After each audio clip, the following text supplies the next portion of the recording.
Terminé le petit appartement au pied des pistes, aujourd'hui à la montagne, tout le monde rêve d'un beau chalet. Voici celui d'Astrid et Philippe, ils sont en train de le finir. Ça fait 6 mois qu'on travaille sur le chalet, on vient de poser la dernière planche de rive, il nous reste à poser les tuiles et ce sera terminé. Le couple a des revenus plutôt modestes, Astrid est boulangère et Philippe, lui, est informaticien. Mais ils ont trouvé une nouvelle méthode particulièrement économique pour s'offrir le chalet de leurs rêves. On a réalisé les plans nous-mêmes sur un ordinateur avec un logiciel d'architecture. Ensuite, ces plans sont partis dans une société spécialisée qui a taillé le chalet et nous l'a livré en kit. Et avec l'aide d'un charpentier, pendant 3 semaines, on a procédé à l'assemblage.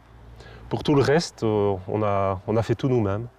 Au total, ce chalet ne leur a coûté que 84 000 € seulement, un prix vraiment imbattable pour une surface de 168 mètres carrés. Mais évidemment, la seule contrainte, c'est qu'il vaut mieux aimer bricoler. Amoureux de la Haute-Savoie et de ses chalets, Philippe, lui, a su relever le défi. C'est pas ma profession du tout, c'est plus une passion au niveau bois.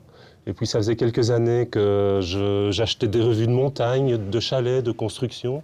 Donc petit à petit, c'est comme dans tout, si ça vous intéresse, vous cherchez un peu plus loin. Et d'étape en étape, on arrive à faire un chalet. Aujourd'hui, le plus dur est fait. Astrid s'amuse désormais avec les finitions et elle est ravie du résultat final. C'est un vrai investissement, ça demande beaucoup de temps, beaucoup d'énergie, mais c'est un vrai bonheur, quoi. On le trouve vraiment très beau, bien équilibré, bien proportionné. Comme nous, quoi. Visiblement, leurs 3 enfants aussi sont enthousiastes. Cela fait maintenant 1 mois que la famille a emménagé ici à l'année. Et personne ne regrette l'ancien logement. Il est très beau. Moi, j'aimerais pas habiter autre part. Il est grand et il change du petit appartement qu'on avait avant. Au moins, on a une chambre chacun et puis on n'entend plus les autres ronfler. Pendant que les enfants profitent de leur fameuse chambre individuelle, Astrid continue à bricoler toute la soirée. Et si aujourd'hui autant de particuliers construisent ou retapent eux-mêmes leur chalet, c'est parce que les maisons clés en main sont devenues inaccessibles. Depuis 5-6 ans, les prix se sont envolés. Aujourd'hui, le marché stagne. Donc, on s'est aperçu qu'on était arrivé à des prix tout à fait délirants, des prix qui étaient 20-25% au-dessus du prix du marché. Le chalet le moins cher est à 400 000 €. C'est le prix moyen aujourd'hui pour acquérir un chalet. Car l'esprit montagne à la côte, tout un business se crée autour des chalets. Jean-Michel Villot est décorateur d'intérieur, spécialisé dans le style savoyard.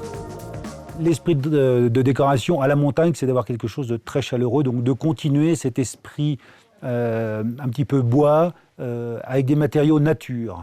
Aujourd'hui, notre décorateur cherche des accessoires incontournables pour le chalet d'une cliente. Et il repère tout de suite ses anciens skis. C'est vraiment l'objet qu'il faut avoir dans son chalet pour avoir l'esprit montagnard. Autre indispensable, ce tabouret. Les paysans le fabriquaient en récupérant des cornes ou de chamois, de rennes de cerf. Et donc c'est vraiment un produit typique montagne. La montagne, Bernard, chercheur au CNRS, et son fils Damien en profitent depuis des années. Bon, tu m'aides s'il te plaît? Merci. Non, Bernard et Damien ne partent pas en grande randonnée. Ils vont juste passer le week-end dans leur chalet de vacances. Mais il n'est pas vraiment facile d'accès. Eh bien, on va monter dans notre chalet, là-haut dans la montagne. Alors, on a bien une bonne demi-heure de montée, hein. Bon, vous avez la grosse ferme là qui est là. Eh bien, juste un petit peu à l'aplomb sur la droite, il y a un grand sapin et derrière, on voit l'ombre du chalet.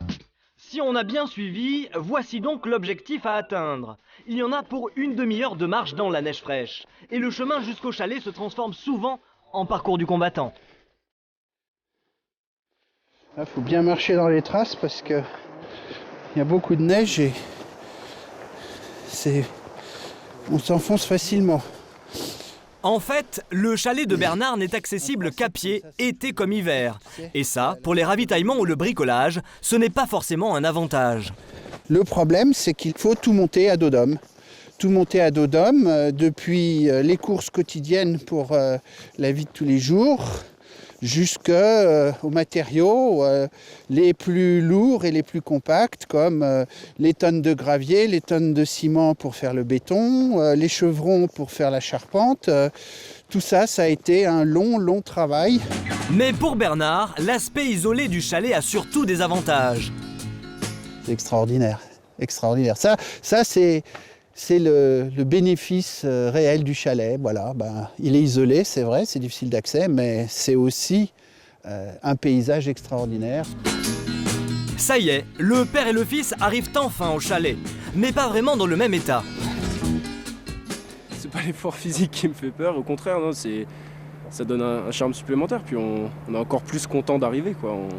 On apprécie plus que si on avait juste à se garer devant et à mettre les pieds sous la table. Eh ben on arrive là. Cette montée n'était pas si simple que ça avec la poudreuse. Et là ça y est, on voit le chalet, on y est presque. On est content d'arriver parce que vraiment, il faut pas perdre la forme quand on monte au chalet. Ce chalet a plus de 2 siècles. Quand Bernard en est tombé amoureux en 1972, c'était une ruine. Aujourd'hui, impossible de savoir combien sa restauration a coûté. Bernard a pratiquement tout fait lui-même. Ce chantier étalé sur près de 40 ans, c'est le projet de toute une vie. Tout a été refait en l'état avec les matériaux d'origine. Et quand les matériaux d'origine étaient trop pourris et trop pesquintés, à ce moment-là, on a remplacé par des matériaux neufs, mais qu'on a essayé de refaçonner pour que ça ne tranche pas et que ça ne se voit pas trop, quoi. Le chalet fait une centaine de mètres carrés habitables. Ici, il y a bien l'électricité. Mais pour l'eau, c'est une autre histoire. Il faut aller la chercher à la source. Ça fait partie des plaisirs de la vie du chalet. Quand on vient au chalet, il faut aller chercher l'eau à la source, il faut mettre le chalet en eau, il faut allumer les feux pour chauffer la maison. Tout ça, c'est la vie du chalet. Puis de se dire qu'on boit de l'eau de source pure, quoi. Là, elle n'est pas traitée, on sait d'où elle vient. Pour ça aussi, c'est assez agréable. Reste maintenant le principal, profiter du chalet. Des travaux, il y en aura toujours. Mais apparemment, la famille est prête à prendre la relève. Le plus dur est fait. Maintenant, à mon frère, ma soeur et moi de faire en sorte que ça se dégrade pas, de continuer de l'entretenir. Ça me fait pas plus peur que ça, non, au contraire, je suis même content de savoir qu'il va falloir continuer à bosser dedans. Oh, dis donc, qu'est-ce qu'il fait bon.